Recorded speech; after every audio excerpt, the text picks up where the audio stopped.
9 মাস বয়সী ছেলে সেজাদ হাসানকে হত্যার পর স্ত্রী কানিজ সুবর্ণার আত্মহত্যার ঘটনাই শেষ নয়।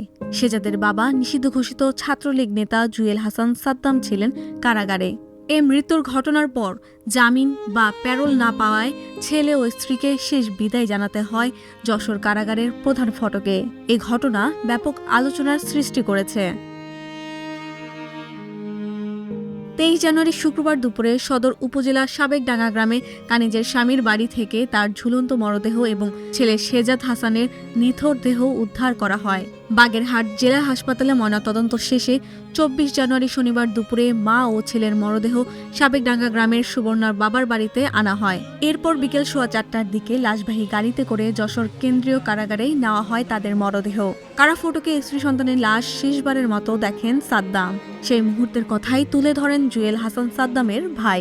আমার ভাই এই বাচ্চাকে কোলে নিতে পারেনি, এই আক্ষেপে কালকে আমার ভাই বলছে যে জীবিত অবস্থায় যখন কোলে নিতে পারলাম না, তখন আমি মৃত্যুর পরে আমি কোলে নিয়ে কি করব। আমার ভাইপোর মাথায় হাত বুলিয়ে বলেছে, আমি ভালো বাবা হতে পারলাম না, আমি ভালো স্বামী হতে পারলাম না, আমারে ক্ষমা করে দিও। এটাই হচ্ছে আমার ভাইয়ার শেষ কথা। এই যে মামলায় আমার ভাইয়া ওই যে এক কনস্টেবলের পাও জড়ায় ধরেছে যে আমার হ্যান্ডকাপটা খুলে দেন, আমি আমার ছেলেটার, আমার ভাবিও ওই সময় ছিল, যে আমার ছেলেটারে আমি একটু কোলে নিই। ওই মামলায় যে মামলায় ভাইয়া ওই কনস্টেবলের পাও জড়া ধরেছে, ওই মামলা সেই দিন ভাইয়া ইন্ডিয়ায় ছিল। আমি 4 বার গাড়ি ঠিক করেছি। আমার ভাবিকে আমার ভাই 4 বার ফোন দিছে, আমার ভাইকে জেল গেট থেকে আবার নিয়ে গেছে। আমার ভাবি আমাকে আবার আমার ভাই ফোন দিয়ে জেল থেকে বলেছে যে আমারে আবার রিঅ্যারেস্ট করেছে, তোর ভাবিকে পাঠাস না। এদিকে সাদ্দামের চাচাতো ভাই সাগর ফারাজি জানিয়েছেন, জুয়েলের স্ত্রী ও সন্তান মারা যাওয়ার পর তারা কারাগারে যোগাযোগ করলেও তাকে প্যারোলে মুক্তি দেওয়া হয়নি। স্ত্রী সন্তানের জানাজায় আসতে জুয়েলকে প্যারোলে মুক্তি না দেওয়ায় সামাজিক যোগাযোগ মাধ্যমে শুরু হয় সমালোচনা। এ বিষয়ে বাগেরহাটের জেলা প্রশাসক এ প্রসঙ্গে যশোর জেলা কারাগারেও সহযোগিতার কথা নিশ্চিত করেছেন। তারা যশোর জেলা প্রশাসনে বা জেলা ম্যাজিস্ট্রেটের কাছেও এই বিষয়ে কোনো আবেদন তারা প্যারোলের দেননি।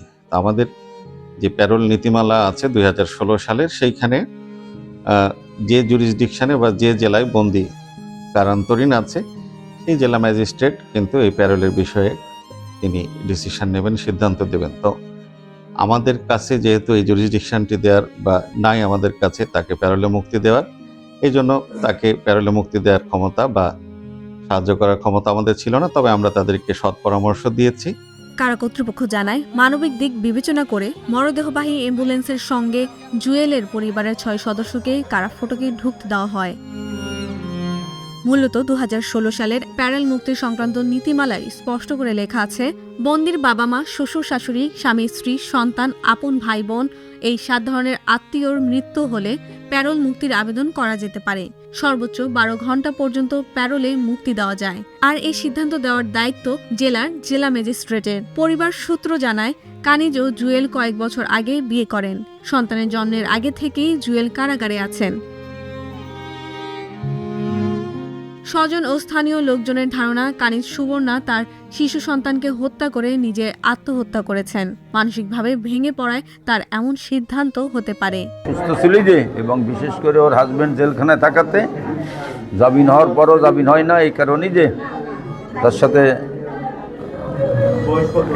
অত্যন্ত স্বামীরা খুবই ভালোবাসত। এই কারণে স্বামীর অনুপস্থিত কারণে এই আত্মহত্যাটা করেছে। আল্লাহ মাফ করে দিক। সে থানা ছাত্রলীগের সভাপতি ছিল। তো সে শেখ হাসিনা পতনের পরে সে মামলা মোকদ্দমায় সে জেলে গেছে। অনেকবার জামিন হওয়ার কথা ছিল, জামিন হয়নি। এই নিয়ে আমার বোন মানসিকভাবে ভেঙে পড়ে। আমরা তারা অনেক বোঝানোর চেষ্টা করেছি।